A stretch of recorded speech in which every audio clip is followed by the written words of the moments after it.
क्या आपका जीवन साथी आपका प्रेम है या पूर्व जन्म का अधूरा हिसाब? एक आत्मा हिला देने वाली आध्यात्मिक कथा। दोस्तों, क्या आपने कभी इस सवाल से खुद को डरते हुए पाया है कि इतनी भीड़ में, इतनी आत्माओं के महासागर में आप उसी एक इंसान से क्यों बंधे जो आपकी नसों में सबसे ज़्यादा दर्द भी वही देता है? क्या आपने कभी सोचा है कि जिस व्यक्ति के साथ आप एक ही तकिए पर सिर रखते हैं उसी से आपको सबसे ज़्यादा घाव भी क्यों मिलते हैं? अगर प्रेम ईश्वर है तो विवाह अक्सर युद्ध क्यों बन जाता है? आज की यह कथा किसी कल्पना पर नहीं बल्कि कर्म के उस नियम पर आधारित है जिससे कोई भी आत्मा बच नहीं सकती। भाग 1, भीड़ में वही चेहरा क्यों?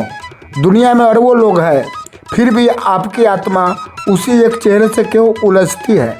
आप उसे पहले नहीं जानते थे, न उसका अतीत न उसका भविष्य, फिर भी एक दिन वही आपके जीवन का केंद्र बन जाता है। आप कहते हैं मैंने चुना है, लेकिन अध्यात्म कहता है आपने नहीं चुना, आपको सौंपा गया है।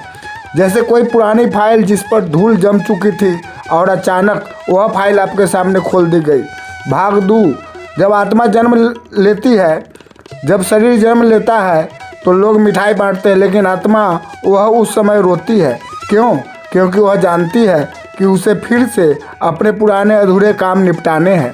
हम सब एक अधूरी किताब लेकर पैदा होते हैं। कुछ पन्ने पिछले जन्म में छूट गए थे और प्रकृति वह किसी भी कहानी को अधूरा नहीं छोड़ती। भाग 3, विवाह प्रेम नहीं मंच। शादी को आज हम रोमांस, तस्वीरें और रस्म समझते हैं, लेकिन शास्त्र कहते हैं विवाह एक मंच है जहां दो आत्माएं अपने पुराने कर्मों का नाटक पूरा करती। इसलिए कई शादियों में प्रेम नहीं होता पर बंधन बहुत गहरा होता है, क्योंकि प्रेम से भागा जा सकता है पर कर्म से नहीं। भाग 4 प्रकार के विवाह, नई व्याख्या। पहला, संघर्ष बंधन। इस रिश्ते में हर दिन एक युद्ध होता है, बात बात पर अपमान, आंखों में जहर और शब्दों में आग। आप सोचते हैं मैंने इसका क्या बिगाड़ा था, लेकिन सच यह है आपने कुछ बहुत गहरा किया था। यह आत्मा आपके पास न्याय लेने आई है। यह रिश्ता आपको तोड़ने नहीं बराबर करने आया है। दूसरा है त्याग बंधन। इस रिश्ते में एक देता है और दूसरा लेता है, एक कमाता है दूसरा खर्च बन जाता है, एक मजबूत होता है दूसरा बोझ।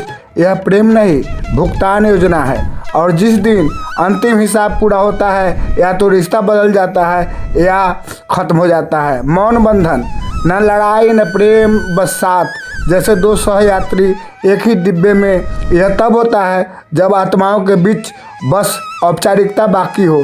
पुण्य बंधन दुर्लभ, जहां आप गिरते हैं तो सामने वाला थाम लेता है, जहां आपका विकास उसकी खुशी बन जाता है। ऐसे रिश्ते कम होते हैं क्योंकि पुण्य कम होते हैं। 5वां, अवैध आकर्षण का रहस्य। कभी कभी तीसरा व्यक्ति बीच में आ जाता है। आप कहते हैं मैं मजबूर हो गया, लेकिन अध्यात्म कहता है आप बुलाए गए थे।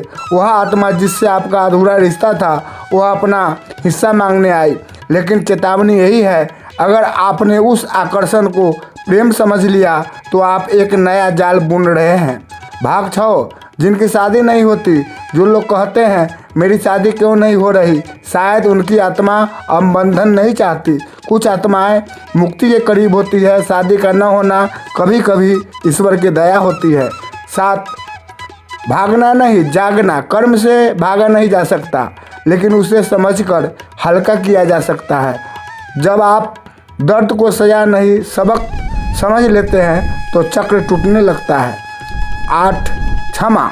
सबसे खतरनाक हथियार, बदला कर्म को बढ़ाता है, क्षमा कर्म को जलाती है। जिस दिन आप दिल से कहते हैं मैं मुक्त करता हूँ और स्वयं भी मुक्त होता हूँ, उसी दिन डोर कमज़ोर पड़ती है। भाग 9, अगली पीढ़ी का बीज। आप जिस भाव में रहते हैं वैसा ही आत्मा आपके घर आती है। इसलिए घर को युद्ध भूमि मत बनाइए, क्योंकि आप अपने भविष्य को आमंत्रित कर रहे हैं। भाग 10, अंतिम सत्य। कोई भी रिश्ता सदा के लिए नहीं, लेकिन हर रिश्ता आपको कुछ सिखाने आता है। अगर आपने सीख लिया तो मुक्ति, नहीं तो पुनरावृत्ति। समापन, आज रात जिससे भी आपके मन में दर्द जुड़ा है उसे मन ही मन मुक्त कर दीजिए, क्योंकि जिसे आपने कैद किया है वह आपकी ही आत्मा को बांध रहा है। अगर यह कथा आपके दिल तक पहुंची हो तो समझिए आप तैयार हैं अगले स्तर के लिए। Hari Om Narayan Narayan. Comment, like, subscribe जरूर करें। थैंक यू, धन्यवाद।